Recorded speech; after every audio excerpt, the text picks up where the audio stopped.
148 dan sekarang saya akan teruskan pula dengan komponen pemikiran saintifik yang seterusnya, iaitu pengumpulan data dan juga kesimpulan.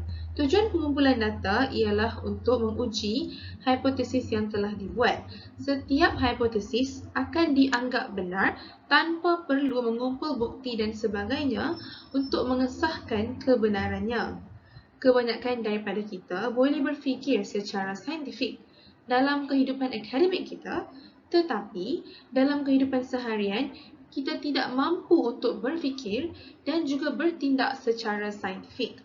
Hal ini dikatakan demikian kerana tindakan saintifik memerlukan bukti dan juga fakta-fakta yang mencukupi sebelum membuat kesimpulan ataupun hukuman yang tertentu. Oleh itu, berdasarkan isu kajian kami telah menggunakan 4 jenis kajian pengumpulan data telah pun dilakukan bagi menentukan kesahihan ataupun kebenaran sesuatu maklumat, iaitu melalui rujukan internet, melalui kaedah pemerhatian, kaedah soal selidik dan juga kaedah rujukan akhbar. Melalui kaedah rujukan internet, kami telah mendapatkan maklumat daripada jurnal, artikel dan juga tesis kajian yang boleh didapati di internet begitu sahaja.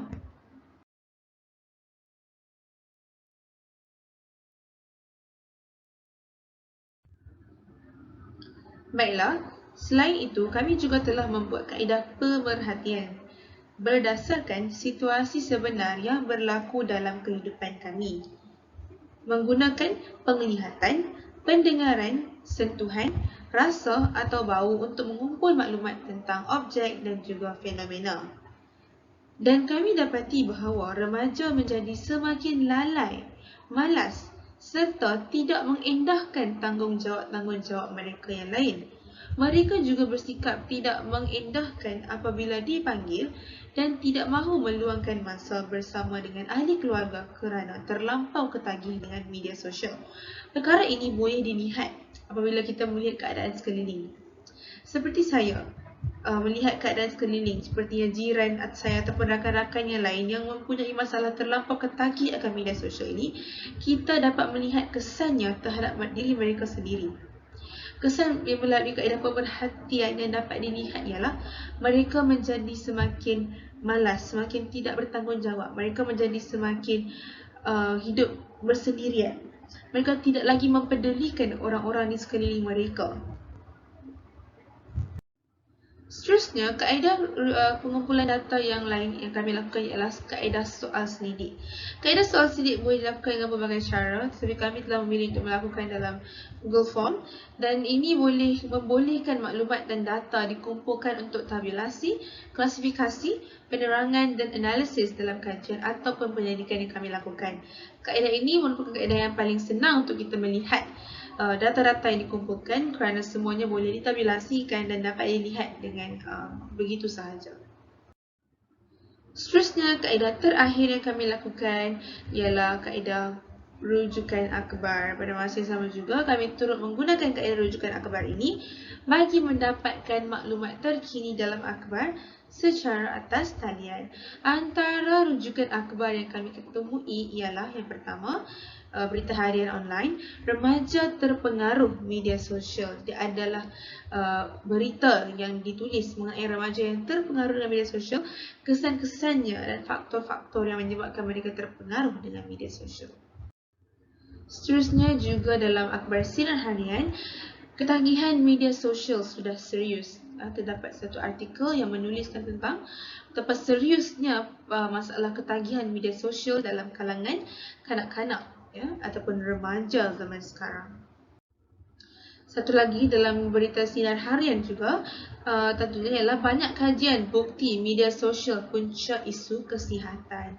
Jadi bila seorang itu ketagih media sosial yang melampau, jadi isu kesihatan juga timbul, dan ini membuktikan bahawa media sosial ataupun penggunaan media sosial berlebihan ini punca isu-isu kesihatan dalam kalangan remaja. Baiklah, sekarang kita akan ke peringkat ataupun ke komponen seterusnya, iaitu kesimpulan. Pada peringkat ini, kesimpulan ataupun verifikasi perlu dilakukan bagi membuat interpretasi ataupun kesimpulan tentang kajian yang dibuat dan yang telah dijalankan sama ada untuk menerima ataupun menolak hipotesis yang telah dinyatakan. Berdasarkan data yang telah dikumpul menerusi 4 kaedah tadi, hipotesis yang dinyatakan adalah kami dapat simpulkan bahawa hipotesis yang dinyatakan adalah benar dan diterima kerana penggunaan media sosial yang berlebihan memang memberi kesan yang negatif kepada golongan remaja. Jika masalah ini tidak dibendung dan dibiarkan begitu sahaja, impak yang lebih besar akan berkemungkinan yang lebih tinggi akan berlaku dan akan menyebabkan banyak lagi masalah yang boleh ditimpa kepada golongan-golongan remaja yang menggunakan media sosial secara berlebihan. Kesimpulannya, pemikiran saintifik boleh dikaitkan dengan penggunaan logik, iaitu satu proses pemikiran yang tiada emosi, tidak beremosi, sukar dipengaruhi, serta proses yang melihat langkah demi langkah secara saintifik. Berbanding dengan kaedah-kaedah yang lain, kaedah saintifiklah yang paling popular dan berpengaruh dalam usaha menyelesaikan masalah-masalah yang dihadapi.